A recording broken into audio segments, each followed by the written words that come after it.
नमस्कार दोस्तों, DK job info channel में आपका एक बार फिर से स्वागत है। आज की इस वीडियो में हम आपको बताने जा रहे हैं यूपीएससी सिविल सर्विसेज एग्जाम के थ्रू मिलने वाली दो पोस्टों के विषय में। जी हाँ, आज हम दो पोस्टों के विषय में आपको बताएंगे कि ये क्या होती हैं और इनके काम क्या होते हैं। तो जैसा कि हमने पहले अपने वीडियो में बताया था यूपीएससी के कि अगर आपको रैंक वाइज आपकी उस एग्जाम में रैंक कम आती है तो आपको ये पोस्टें मिलेंगी। वैसे तो सभी की चॉइस पहली आईएएस या आईपीएस ही होती है। अगर आपको वो सर्विसेज नहीं मिलती हैं तो आपके पास ये भी ऑप्शन होते हैं। अगर आप उसमें सफल होते हैं, यूपीएससी सिविल सर्विसेज एग्जाम में अगर आप सफल होते हैं, आप प्री में सिलेक्ट होते हैं, मेंस में सिलेक्ट होते हैं, उसके बाद इंटरव्यू होता है, ये तीनों पास कर लेने के बाद आपकी जो रैंक बनती है उस आधार पर अगर आपको ये आईएएस, आईपीएस या आईएफएस ये सारे पद नहीं मिले जो नामी ग्रामी पद हैं, तो उसके बाद आपको ये भी जो पद हम बता रहे हैं ये भी ग्रुप ए ऑफिसर हैं। यानी देश में इनसे बड़ा इस क्षेत्र का कोई ऑफिसर नहीं होता है। इनसे बड़ा सिर्फ इनके सीनियर ही होते हैं जो पहले इन्हीं के जैसे सिविल सर्विसेज एग्जाम के थ्रू आए हैं। तो ये आज जो दो पद हम जो बताने जा रहे हैं ये भी इसी एग्जाम के थ्रू यानी सिविल सर्विसेज एग्जाम के थ्रू मिलते हैं। तो सबसे पहले जिस पद के विषय में हम बताएंगे वो है इंडियन कॉर्पोरेट लॉ सर्विस। तो ये क्या होता है और किस मिनिस्ट्री के अंतर्गत ये आते हैं? तो ये लोग जो है अपने मिनिस्ट्री ऑफ कॉर्पोरेट अफेयर्स, हाँ, भारत सरकार की मिनिस्ट्री ऑफ कॉर्पोरेट अफेयर्स के अंतर्गत आते हैं। ये उसमें काम करते हैं। और ये क्या काम करते हैं? जैसे भारत सरकार के अंतर्गत जितने भी कॉर्पोरेट सेक्टर हैं, जैसे कि कंपनियां हैं, कंपनी एक्ट हैं, और उसकी इनको पढ़ाई करवाई जाती है, उनके विषय में पढ़ाया जाता है, विधि यानी लॉ। तो उसकी पढ़ाई करवाई जाती है कि क्या है वो कंपनी लॉ, तो उसके तैयारी करवाई जाती है। फिर उसके बाद इनको ऑफिसर बनाया जाता है कि जितनी भी कंपनियां हैं जो रजिस्टर्ड हो रही हैं इनके थ्रू, ये इन्हीं लोगों को रजिस्टर्ड करना है कि वो कंपनी खोलने लायक हैं कि नहीं है जो एप्लीकेशन दे रहे हैं, और अगर चला भी रहे हैं तो वो सही रूल्स के अकॉर्डिंग चला रहे हैं कि नहीं, कहीं वायोलेशन तो नहीं हो रही है, कंपनी एक्ट का वायोलेशन तो नहीं कर रहे हैं। ये सारी जिम्मेदारियां, ये सब देखने का काम इन्हीं लोगों का होता है। इन्हीं के अंतर्गत, इसी डिपार्टमेंट के अंतर्गत ये सारे काम आते हैं। तो बहुत ही पावरफुल पद है, बहुत ही महत्वपूर्ण पद है, क्योंकि सब कुछ पूरे भारत की इकोनॉमी ही इन्हीं पर ही निर्भर करती है। तो इनको ही इस चीज का देखभाल करनी होती है कि कहीं कोई रूल्स का वायोलेशन तो नहीं हो रहा है। यही लोग उसको देखते हैं और रेगुलेट करवाते हैं। अब इन बहुत सारी पोस्टें होती हैं, इसमें भी बहुत टाइप के पद होते हैं, पर सिलेक्ट इसी के थ्रू होते हैं, इंडियन कॉर्पोरेट लॉ सर्विस के थ्रू। तो ये जो अब जो ऑफिसर बनते हैं तो इनको कई सारी पोस्टें होती हैं, कई जगह दिए जाते हैं, अलग अलग तरीके। मिनिस्ट्री एक यही रहेगी, कॉर्पोरेट अफेयर्स मिनिस्ट्री के अंतर्गत आते हैं। तो बहुत ही महत्वपूर्ण पद है। अभी समझो कि अगर कोई कंपनी है, उसके जो रूल है कि उसको ये काम करना है और वो रूल के हिसाब से काम नहीं करती है, रूल नियम तोड़ देती है, तो उसको रेगुलेट करने वाला कोई तो होगा, भारत सरकार के लिए काम करने वाला तो ये ऑफिसर ही होते हैं। फिर उनमें कोर्ट केस होते हैं, भाई कंपनी कहती है हम तो सही हैं पर हमने इस वजह से ऐसा काम किया है, तो वो कोर्ट में केस कर चलते हैं। वहां भी ये ऑफिसर जाते हैं, कोर्ट में भी वो अपना पक्ष रखते हैं। भारत सरकार का कंपनी अपना पक्ष रख के अपने वकील के हिसाब से, तो वही कोर्ट का मामला बनता है। विधि जहां पे लॉ आया वो कोर्ट का मामला बनना है। तो कोर्ट के जितने भी मामले हैं ये लोग देखते हैं, इसीलिए इनको पूरी विधि की तैयारी करवाई जाती है जो है। तो एक तो ये पद है।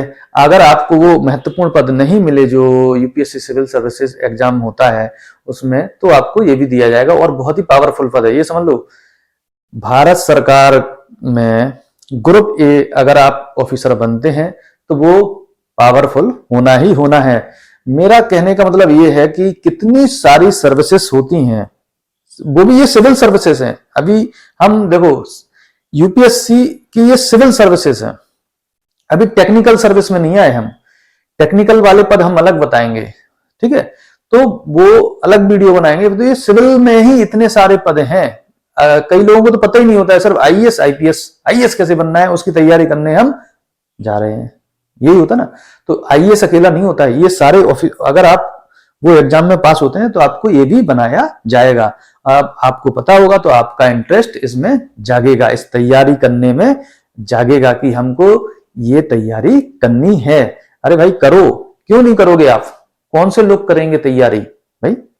बाहर से थोड़ी आएंगे, आप ही लोगों को करना है, आप लोगों को ही ऑफिसर बनना है। जो नहीं जानते हैं वो नहीं करते हैं और वो ऑफिसर नहीं बन पाते हैं। जो जानते हैं, प्रॉपर तैयारी करते हैं, नियोजित तरीके से तैयारी करते हैं, वो ऑफिसर बनते हैं, सक्सेस होते हैं लाइफ में। तो आपके पास अभी वक्त है, समय है कि आप कक्षा अभी जैसे कि 9-10 में है, 11-12 में है या ग्रेजुएशन में भी हैं, तो आप ये तैयारी सिविल एग्जाम की चालू कर दें।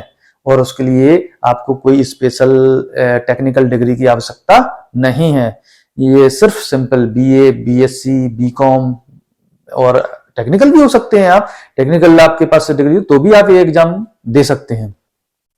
तो पहला तो ये पद था आज का। दूसरा पद है इसी एग्जाम के सिविल सर्विसेज एग्जाम में मिलने वाला एक और पद है, इसका नाम है इंडियन इंफॉर्मेशन सर्विस। अब ये क्या काम करते हैं, किस मिनिस्ट्री के अंतर्गत आते हैं? तो ये देखो, इंडियन इंफॉर्मेशन सर्विस, ये लोग जो हैं भारत सरकार की ministry of information and broadcasting department, जो मंत्रालय है, भारत सरकार का जो मंत्रालय है, इंडियन इंफॉर्मेशन एंड ब्रॉडकास्टिंग, इस मंत्रालय के अधीन काम करते हैं। ये जो भारतीय मीडिया होती ना, भारतीय मीडिया और भारत सरकार की जो योजनाएं होती हैं उनका प्रचार प्रसार करना, उनको लोगों तक पहुंचाना कि कोई भी योजना बनी है भारत सरकार की उसका सही तरीके से प्रचार करना कि जन जन तक उस योजना का लाभ पहुंचे,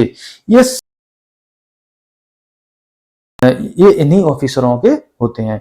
भारत सरकार कहती है कि हमने जो योजना बनाई है उनको जन जन तक पहुंचना चाहिए, उनको जन जन तक फैल जाना चाहिए, पता होना चाहिए कि भारत सरकार से क्या लाभ मिलते हैं इस योजना के द्वारा।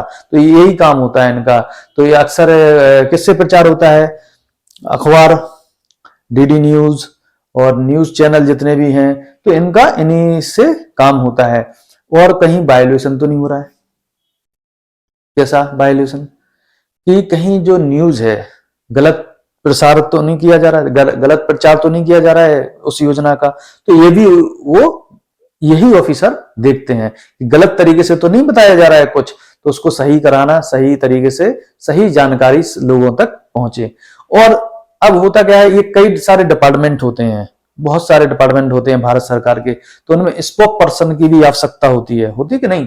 कौन बोलेगा भाई? ऑफिसर कई लोग होते हैं, बोलते हैं, ठीक है, पर हर डिपार्टमेंट जो भारत सरकार का मंत्रालय है वो एक स्पोक पर्सन रख लेते हैं कि आप तो मीडिया को जानते हैं, तो मीडिया में आपको ये बात हमारे तरफ से कहनी है, तो वो ऑफिसर ही होते हैं। तो वो यही ऑफिसर होते हैं और एक क्लास ऑफिसर होते हैं, समझो आप। बहुत ही महत्वपूर्ण पद है। अब हम बता रहे हैं कि ये जो एग्जाम है ना, ये समझ लो आपको बस पास होना है, आपकी लाइफ बन जाएगी, ये समझ लो। आपको सिर्फ पास होना है, पर मेहनत आपको वही 9-10 से करना पड़ेगी। इनिशियली नहीं है, कोई बात नहीं है, 9-10 से करोगे तो थोड़ा कम मेहनत करना पड़ेगा लास्ट में जब एग्जाम दोगे, पर जब आप ग्रेजुएशन से मेहनत करोगे तो थोड़ा ज्यादा करना पड़ेगी, क्योंकि आप बाद में चालू हुए हैं उसको समझना।